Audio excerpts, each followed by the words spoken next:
15 mois après ñu ne plan de redressement lan mooy plan de redressement ana plan de redressement. li mel daf ñuy permettre sax ñu dugg directement ci li nga xamante ni mooy di sortie Ousmane Sonko bi l'autre jour ginnaaw ba mu dellu see foofee ca Chine ginnaaw également ba ñu gisee ab vidéo am devenu plus tard viral bi mu doon wax naan yàlla baax ba ndax nekkul yàlla xam tax. yàlla bëgg na Sénégal Penda yàlla bëgg Sénégal.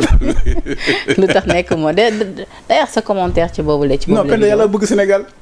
ngóor si bu nekkoon suñu président dëkk bi yàqu. parce que nee na booba tey ñi war a wax rek ñoom ñooy nekk di wax. waaw mais Penda dañoo war a wax alhamdulilah rabbil alamin yàlla ku bëgg Sénégal la ku bëgg Sénégal li tax moom nekkul président yàlla rek ko xam moo tax man yàlla ku bëgg Sénégal la Penda le monsieur est premier ministre regarde ses déclarations kii bu nekkoon président fu Sénégal jëm il n'est que premier ministre regarde ses déclarations ses excès.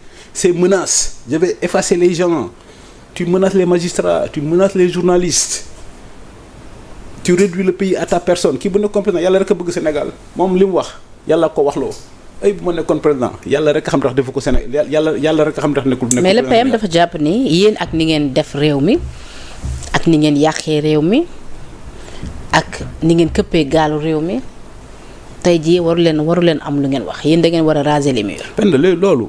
Pour une fois, Ousmane Sonko est sincère. Parce qu'il a dit à l'Assemblée nationale, il n'y a pas matière à s'opposer. Lui, c'est l'opposition. Ce n'est pas les propos des gens de l'opposition. Ce n'est pas les propos des chroniqueurs. C'est l'existence même de l'opposition qui est son problème. Et l'opposition... Mais moom jàpp na ne yéen matu leen ay opposants. waaw mais moo tax mais non. D'ailleurs nee na vous êtes des résidus. nee na xam nga résidu le terme ça n'envoie à quoi? C'est grave. Dans un pays comme le Sénégal, la plus vieille démocratie du Sénégal, on a un premier ministre qui qualifie l'opposition de résidu. Dans un premier ministre qui estime qu'il n'y a pas matière à s'opposer. Dans un premier ministre qui dit oui, moi, ñi di wax yëpp duñu wax. Mais ça veut dire que le gars est un dictateur. Mais moi, je suis prof de sciences politiques, yàgg naa ko wax. Mais Sonko va vers ses deux plus grandes défaites. Et ces deux plus grandes défaites, c'est le combat contre la presse et le combat contre les magistrats. C'est des combats qu'il ne peut pas gagner. li may wax souvent ñun en sciences politiques on compare quand tu fais des démarches comparatives les régimes totalitaires ils utilisent la violence insurrection menace manipulation pour arriver au pouvoir first step second step un régime totalitaire bu ñëwee au pouvoir il combat deux choses la presse et le droit qu'il faut la passer tout le temps yi maintenant c'est là où ils vont avoir leurs deux plus grandes défaites bañ fi ñëwee ba léegi 15 mois boobu ba léegi est-ce que tax na la liberté de presse reculer est-ce que tax na nit ñi noppi l'écosystème du Sénégal fait que une dictature wala un régime totalitaire est impossible mais il cherche à effacer des chroniqueurs mais chaque fois qu'il efface des chroniqueurs mais d'autres chroniqueurs reviennent j'en profite d'ailleurs pour avoir une pensée pour Abdou Nguer pour Bachir Fofana pour Moustapha Diakhaté et avec un message particulier pour grand Moustapha xam naa elle va suivre l'émission on l'attend impatiemment pour le soupe kanja de la solidarité il comprendra ñoom ñëpp seen procès dañ ko reporté on attend impatiemment Moustapha Diakhaté pour le grand soupe kanja de la solidarité il comprendra donc les deux plus grandes défaites de Pastef ça va être les magistrats, le combat contre la magistrat et le combat contre la presse. Mais depuis 15 mois, ils font tout pour détruire la presse. Ils ne peuvent pas réussir par la fiscalité, par les menaces, jusqu'à présent la presse. C'est-à-dire, monsieur le ministre, laata même ñuy jógee ci point boobu parenthèse boobu bi dafa am solo par rapport ak tey li marqué actualité bi bokk na ci audition wu Abdou Nguer bi nga xamante ni ça a été reporté ginnaaw grève bi nga xamante ni greffier ñi ngi koy amal fan yëpp. Audition également procès également bu Moustapha Diakhaté dañ ko reporté waat. Également bu Bachir Fofana tamit verdict bi dañ ko reporté lu ni mel yëpp d'une façon générale non, le seul projet de Pastef. Par contre, le seul projet de Pastef, c'est ça. Aujourd'hui, leur grand combat, c'est museler la presse et domestiquer la magistrature. Et ce sont deux combats qu'ils vont perdre. Tous pratiquement la presse a été un rempart pour la presse a été un rempart pour Pastef. La presse va être le dernier là est un tremplin pour Pastef. La presse va être le rempart pour sauver la démocratie. Les magistrats aussi. Mais regarde la sortie du Premier ministre contre les magistrats. Quand même, pour un pays de démocratie, il aurait dû démissionner immédiatement. Il aurait dû démissionner ou être démis de ses fonctions. Quand même, un Premier ministre, le chef de l'administration, le chef du gouvernement, qui commande des décisions de justice. Mais am nañu partagé ak moom gis-gis boobu ku mel ni Pape Alé Niang gis nga poste. waaw mais comme neex nga partagé ko c'est des citoyens ordinaires. Pape Alé est un citoyen ordinaire, il a le droit de partager ce qu'il veut. Mais quand même, c'est monsieur le Premier du Sénégal. Le chef du gouvernement. Mais moom nee na il sait faire la part des choses entre le PM, le citoyen simple, ak le président de parti. Mais bi muy wax ni bu ma woowee procureur général man maay premier ministre du Sénégal mooy procureur général ku ma ko fa jàpp ko da ko war a jàpp il parle en tant que quoi et puis même loolu ay dóor la boo xoolee magistrats yi ñii laay le problème de Pastef ça veut dire li may wax ñoom ndamu Sénégal la ñuy bañ ak ce qui fait l'exception sénégalaise et la magistrature fait partie des fondamentaux de l'exception sénégalaise Penda mais moom magistrats yi ñoo ko sauvé de 2021 jusqu'à 2024 quand il a eu le problème avec l'État ce sont les magistrats qui l'ont sauvé mais maintenant dans les régimes totalitaires les gens qui ne sont pas des démocrates les gens qui ont des instincts totalitaires les seuls bons magistrats ce sont les magistrats qui rendent des verdicts qui leur sont favorables c'est dans leur tête les meilleurs magistrats ce sont les magistrats qui leur rendent des décisions favorables tout ce qui n'est pas d'accord avec eux sont de mauvais magistrats ñoom dans leur conception ils veulent des magistrats qui ont fait ce qu'on appelait les procès de Moscou les magistrats qui étaient à la solde de Staline su nga xam ne bu ñu la jàppeele ce sont les magistrats qui construisent des dossiers pour te condamner mais loolu mënul am Sénégal j'en profite pour rendre hommage aux brillants magistrats de l'histoire du Sénégal qui ont fait aujourd'hui ce qui est devenu notre magistrature je pense à mon ami et doyen Ousmane Camara que je salue boo xoolee Sénégal même Senghor 1963 dans les années 60 à l'époque de Idi Amin Dada de Bokassa les magistrats du Sénégal prenaient des décisions contre Senghor ay ñoom Ousmane Goundiam c'est ça le Sénégal ñoom waa Pastef dañoo xamuñu jànguñu ils pensent que le Sénégal commence par eux on a eu de grands magistrats Kéba Mbaye Ousmane Goundiam Isaac Foster Assane Bassirou Diouf Ablaye Wade ñaata yoon la ko am problème Abdou Diouf jàppale ko article 80 magistrats yi bàyyi ko et c'est ça la magistrature en démocratie le seul moment où tu vois des gens assis le président debout c'est des magistrats quand le président prête serment donc la magistrature est importante et c'est pourquoi les gens de l'UMS Union des magistrats du Sénégal doivent se lever et défendre les magistrats il ne nous appartient pas l'UMS doit se lever et défendre les magistrats donc c'est ça la magistrature Sonko doit tout aux magistrats. Et le président de la République je donne un exemple qui siège toujours au Conseil supérieur de la magistrature bi mu amee problème ak état du Sénégal lan moo war a nekk posture am ci sortie Ousmane Sonko bi. le président de la République. Oui. Mais dans un pays normal où le président exerce la plénitude de ses pouvoirs mais il devait démettre de ses fonctions. Il devait démettre de ses fonctions. Premier ministre du Sénégal. Tu commandes une décision de justice qui vient de la Cour suprême parce que ça te concerne. C'est pourquoi je dis nous allons perdre 5 ans parce que M. Ousmane Sonko va réduire ce mandat à ses combats personnels. Li ñuy wax en France la lettre de cachet ça veut dire que la lettre de cachet à l'époque de François Ier de Louis XVI la lettre de cachet ou de Louis XIV plutôt la lettre de cachet le roi day jël benn feuille blanche bind ci sa tur. Oui mais Ousmane Sonko bu bindee sa tur bu demee ñu jàpp la mais Penda il faut que Ousmane Sonko benn exemple bu simple moom warul wax dara magistrat yi bi mu fa amee problème dafa dem bi mu defee recours Ziguinchor qui l'a remis dans le jeu un magistrat lui a donné raison le juge Sabassi Faye à Ziguinchor en disant que non défaut de publicité et l'État du Sénégal a respecté la décision c'est ça l'état de droit l'État se soumet au droit li may wax alternance dafa baax parce que ku dul tukki doo xam fu dëkk neexee mais ñun quand le juge Sabassi Faye a donné raison à Ousmane Sonko mais est-ce que dañu ko menacé est-ce que dinañu wax ci dara on a fait des recours nous quand les décisions de justice ne nous étaient pas favorables en bon républicain nous on faisait des recours on n'a jamais menacé aucun magistrat donc Ousmane Sonko il doit tout aux magistrats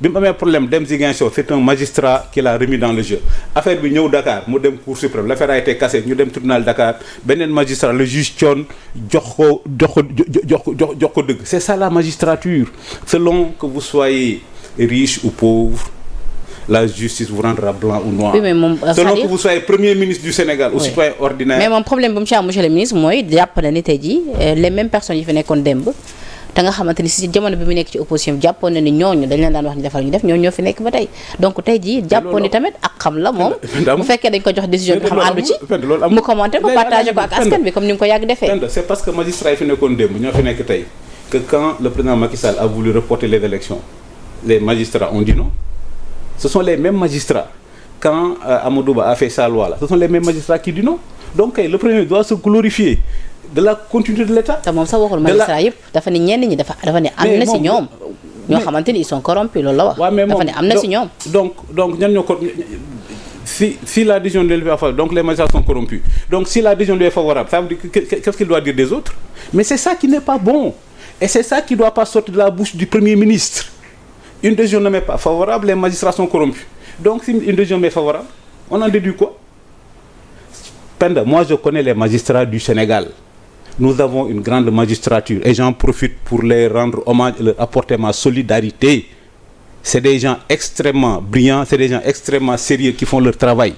Ça veut dire que li ma la wax ni, je t'ai donné 2 exemples. Bi mu fi amee problème, les magistrats lui ont donné raison. Quand tu vois la longue guérilla judiciaire là que Ousmane Sonko a menée contre l'État du Sénégal de 2021 jusqu'à 2024, mais ça montre que la justice fonctionne normalement.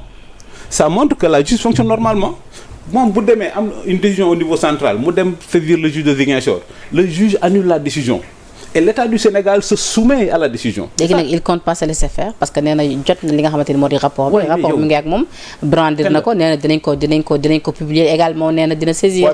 ses avocats vont saisir le ministre de la justice pour ñu ubbiwaat boobule dossier. Il peut saisir toutes les juridictions qu'il veut, ça ne nous dérange pas, ça ne peut pas nous déranger. Pourquoi? Nous, ce qui nous dérange, c'est quand il dit rien ni personne ne peut m'empêcher de se présenter.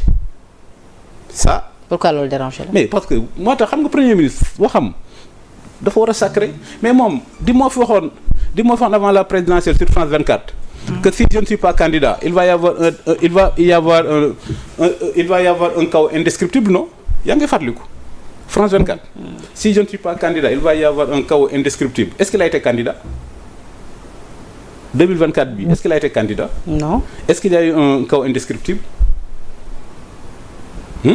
Mais on peut dire qu'entre oui, il a été candidat. Puisque moom mooy Diomaye mooy Sonko. Mais on peut dire que oui, il a été candidat. Non, on verra. Comme je dis toujours depuis 2024, Sonko mooy Diomaye mooy Sonko. Mais Diomaye deviendra Senghor et Sonko deviendra Mamadou Dia. Aduna affaire yaa ngi suñu kanam nañ seetaan rek. C'est-à-dire il peut saisir toutes les juridictions qu'il veut. L'état de droit aussi, c'est la judiciarisation des conflits politiques. Il peut saisir toutes les juridictions qu'il veut.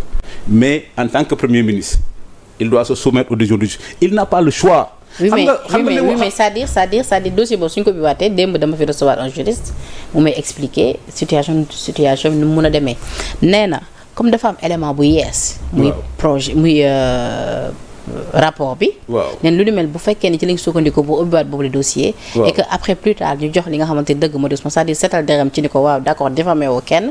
neen lu ni mel mën nañ ko yóbbu assemblée nationale.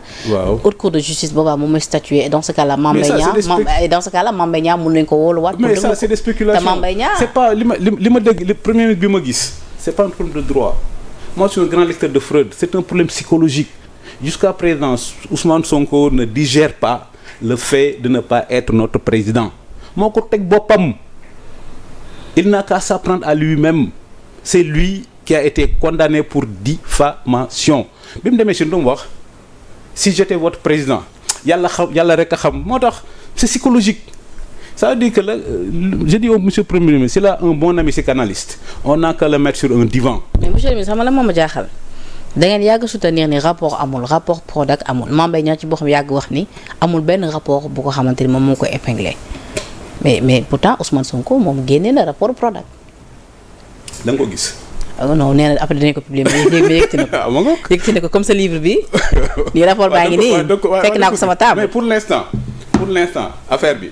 Il a perdu en première instance. Il a perdu en appel. Il a perdu en cassation. Il a introduit un rabat d'arrêt. Il a perdu. Moi, je suis fier des magistrats du Sénégal. Je suis fier de ces magistrats qui continuent à faire le travail. Le temps de la justice n'est pas le temps de la politique. Le temps de la justice, le temps n'est pas de la politique. Je le répète souvent. La justice est le seul service de l'État qui porte le nom d'une vertu. Justice. Ce n'est pas parce qu'il est devenu Premier ministre que les juges doivent changer d'avis. Mais concernant son éligibilité, juriste yi nee nañu oui il reste éligible parce que loolu loi d'amnistie bi da ko couvrir. Tu sais le droit est la seule science où les gens sont convenus de ne pas être d'accord. Tu sais le droit c'est pas des mathématiques. Le droit c'est pas des mathématiques, c'est pourquoi quand il y a un procès chacun a un avocat. Mais finalement donc le droit est un conflit d'interprétation. Mais finalement donc loi d'amnistie bi si amal na leen njëriñ puisque loi d'amnistie dina leen permettre. ndax nga ñeme ko wax. Oui. moo tax xam nga ñun bi ñu ne dañuy dindi loi d'amnistie ñu ne ñu bi ñu ne dañuy dindi loi d'amnistie bu ñu gayee dañuy dindi loi d'amnistie bi li ci waxoon ay dóor la ana loi d'amnistie bi ñoom quand la loi d'amnistie les arrange ñu d'accord sur la loi d'amnistie maintenant quand ils sont devant leurs militants et pour faire de la manipulation nous sommes contre la loi d'amnistie nous sommes contre la loi d'amnistie. Tu as dû faire la remarque. Affaire Cour suprême bi rabat d'arrêt bi ils ont invoqué la loi d'amnistie. te ñoom nañ bëgguñ loi d'amnistie. li ñuy wax rek il faut pas que waaye tamit loi bi couvrir na ko donc. waaw mais il faut pas normal que ñu évoqué ko. il faut pas que monsieur Ousmane Sonko confondre. d'ailleurs lu ni mel moo ko may mu présenté woon comme candidat ci législative yi nga xam d'ailleurs mi ngi rappelé ci sortem bi que ni dafa suspendre mandat mais démissionné wul à l'Assemblée. waaw mais man li may wax rek ça le problème de Ousmane Sonko. rappel boobu également ban le problème de monsieur Ousmane Sonko c'est que c'est un problème psychologique. ay mbokkam ak ay xaritam s'ils ont un bon psychanalyste comme Serigne Mor Mbaye ou Mamadou Mbodj nañ ko yóbbu ñu tërlu ko sur un divan de Freud comme ça mu tout ce qu'il a refoulé parce qu'il n'a pas été candidat à la présidentielle parce qu'il n'est pas président du Sénégal c'est ça qui le traumatise quand tu vois son discours loolu la même bu gisoo am na temps ba mu demee assemblée nationale chaise bi ñu ko tegal ak yu demee noonu chaise bu ngand boobu la chaise dantesque là la chaise dantesque ba demee si naan ay bu ma nekkoon président dans sa déclaration de politique générale waxaat na ko mais c'est ça qui intéresse dans la psychanalyse c'est l'inconscient qui remonte subitement à la conscience bi muy wax way ban bu ma nekkoon président mais vraiment li ma nekk ni il fait rattraper automatiquement li ma nekk ni premier ministre sax d'ailleurs moo ma gënal. mais monsieur le ministre en tant que politologue tey jii noo jàngatee rappel boobu mu def c'est-à-dire rappel boobu mu def l'autre jour ci ni dafa suspendre li nga xamante ni moo di son mandat à l'Assemblée nationale. Mais peut-être je sais pas je peux pas faire d'interprétation peut-être il a son point il a son agenda mais nous en tant que républicains ce qui nous tient à cœur c'est l'état de droit. Mais tu es d'accord quand même avec les juristes que ni Sonko reste éligible. Non, et que oui il a raison élection bu jot day bokk. Non je sais pas parce que la Cour suprême a confirmé son éligibilité maintenant il va faire un recours yu demee noonu je sais pas moi ce qui m'intéresse c'est pas les spéculations juridiques moi ce qui m'intéresse c'est l'état de droit et l'état de droit la Cour suprême a montré que nous sommes dans un état de droit la Cour suprême montre carrément au Premier ministre que vous n'êtes pas au-dessus des lois. D'accord beneen coow tamit polémique bu ci amaat ba ma gis dem réplique maître Moussa Diop ci li nga xamante ni